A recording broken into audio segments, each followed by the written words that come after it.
Hello everyone, I am Deepak Singh Raghuvanshi. Exercise 2.2 class 9 polynomial के हमने तीन questions कर लिए थे। क्वेश्चन नंबर 4 है find the zero of the polynomials, है ना। तो ये हमारे पास पॉलिनोमियल्स गिवन है, हमें जीरोस फाइंड आउट करना है। तो जब भी हमें किसी भी पॉलिनोमियल के जीरोस फाइंड आउट करने होते हैं, हमें उस पॉलिनोमियल को ही जीरो के इक्वल मानना होता है। जब भी हमें किसी भी पॉलिनोमियल के जीरो फाइंड आउट करने होते हैं, हमें उस पॉलिनोमियल को जीरो के इक्वल मानना होता है, कंसीडर करना होता है। इसका मतलब ये नहीं है कि वो इक्वेशन बन गई। पॉलिनोमियल इज एन एक्सप्रेशन, एक एक्सप्रेशन है, लेकिन उसको जीरो के इक्वल कंसीडर करना होता है ताकि हम एक्चुअल वेरिएबल अननोन क्वांटिटी की वैल्यू फाइंड आउट कर सके। तो आइए देखते हैं, हमारे पास क्वेश्चन नंबर फर्स्ट है p of x is equal to x plus 5। Solve. इस पॉलिनोमियल के जीरो को फाइंड आउट करने के लिए हमें, ये तो सिंबल है, p of x means x का पॉलिनोमियल, ये सिंबल है, ये सिंबल ऑफ गिवन पॉलिनोमियल है। इस पॉलिनोमियल बहुपद का संकेत मात्र है p of x। Actual polynomial x plus 5 है, हमें इस पॉलिनोमियल को जीरो के इक्वल मानना होगा। तो यहां पर देखते हैं x plus 5 को जब जीरो के बराबर मानेंगे, जीरो के इक्वल मानेंगे, तो x is equal to plus का 5 उस साइड, उस पक्ष में जाके, उस साइड जाके माइनस का 5 हो जाएगा। तो अर्थात इस पॉलिनोमियल का जीरो -5 है। तो कंसीडर करते हैं x plus 5 is equal to 0। तो रिजल्ट बनता है x is equal to -5। यही इस पॉलिनोमियल का जीरो है। क्यों जीरो है? कि इसे वेरिएबल की जगह पर रखने पर, वेरिएबल की जगह पर रखने पर इस पॉलिनोमियल की वैल्यू जीरो आ जाएगी। चेक कर सकते हो, x की जगह पर -5 चेक कर सकते हो, और प्लस 5 ऑलरेडी है तो इज इक्वल टू 0। प्लस का 5 माइनस का 5 0 इज इक्वल टू 0। ऐसा हम चेक भी कर सकते हैं, आसान है। क्लियर? सेकंड क्वेश्चन हमारे पास है, solve. p of x is equal to x minus 5 given है, तो हमें x minus 5 को 0 के इक्वल कंसीडर करना होगा, तब जाके हम x की वैल्यू अर्थात इस पॉलिनोमियल का जीरो फाइंड आउट कर पाएंगे। तो x minus 5 is equal to 0, तो x is equal to minus का 5 उस साइड जाके प्लस का 5 हो जाएगा। तो x माइनस कंसीडर करेंगे, late x minus 5 is equal to 0, so we get x is equal to 5।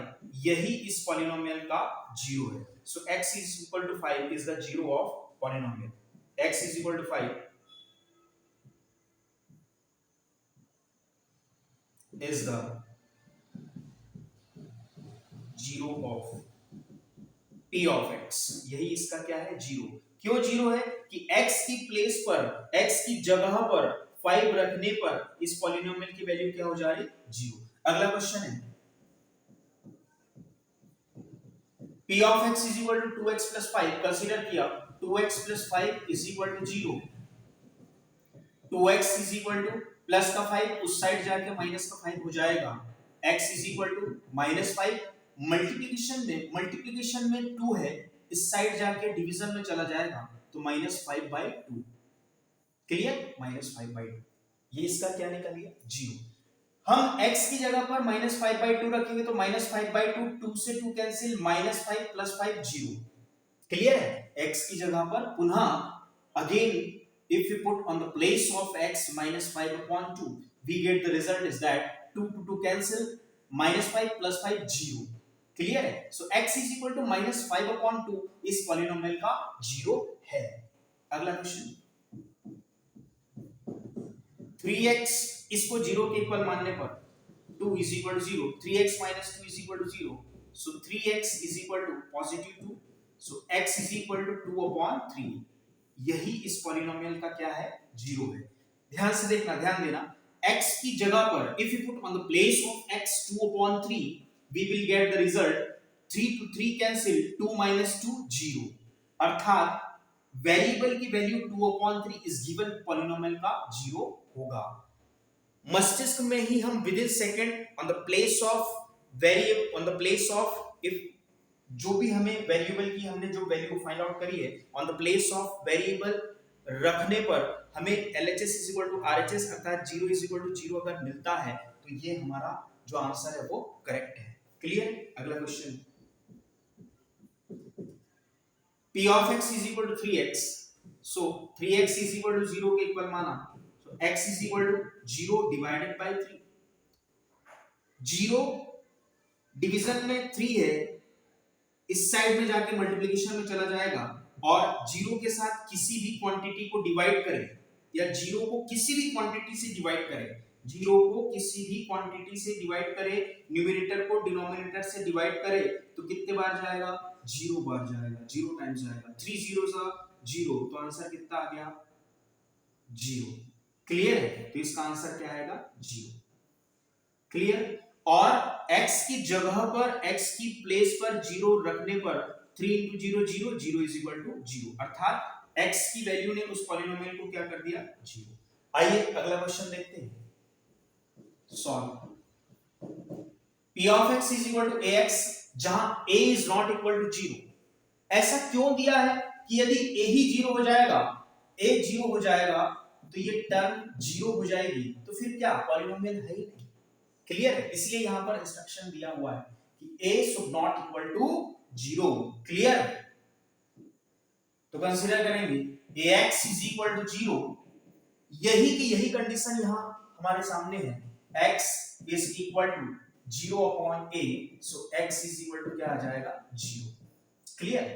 ये उसका क्या है, 0 है, is a 0 of p of x. Clear. और यदि x की प्लेस पर हम 0 रखे, a into 0 0, अर्थात इस वैल्यू ने उस पॉलिनोमियल को 0 किया. 0 की डेफिनेशन ही है कि if we put on the place of variable in a particular given polynomial, if we will get 0, so it is a 0 of given polynomial. Clear. अगला देखते हैं, solve. p of x is equal to cx plus d है, cx plus d is equal to 0 consider करेंगे, where c should not equal to 0. c 0 के equal नहीं होना चाहिए. देखें क्यों नहीं होना चाहिए, क्योंकि c x plus d, यदि c ही 0 हो जाएगा तो 0 plus d कांस्टेंट पॉलिनोमियल हो जाएगा, लीनियर पॉलिनोमियल से कांस्टेंट पॉलिनोमियल हो जाएगा. तो यहां पर लिखा हुआ है c is not equal to 0 and c and d are real number. Clear. तो कंसीडर किया cx plus d is equal to 0, so cx plus का d उस साइड जाके माइनस का t हो जाएगा, माइनस का d हो जाएगा, x माइनस d मल्टीप्लाई से, मल्टीप्लिकेशन से डिवीजन में ट्रांसफर होगा c, तो x is equal to minus d upon c. Checking भी कर सकते हैं. हमारे पास पॉलिनोमियल था x cx plus d is equal to 0, हमने रखा x की वैल्यू रखी, तो c on the place of x minus d upon c plus d is equal to 0. c to c cancel, minus d plus d is equal to 0, so c plus d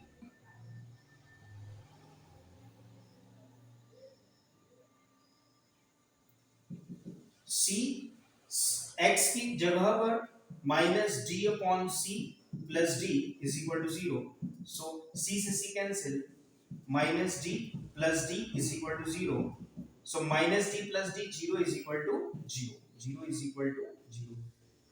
x की इस value ने इस polynomial को 0 किया, अर्थात ये इसका x की यह वैल्यू इस पॉलिनोमियल का 0 है. तो इस प्रकार हमने देखा कि किसी भी पॉलिनोमियल का 0 यदि हमें फाइंड आउट करना है, लीनियर पॉलिनोमियल का 0 क्वाड्रेटिक पॉलिनोमियल से जीरोस स्टार्ट हो जाएंगे, वहां से बहुत सारे हमें जीरोस फाइंड आउट होना चालू हो जाएंगे, 2 3 and 4 according to the power. हमने देखा कि जितनी डिग्री उतने जीरोस फाइंड आउट होंगे.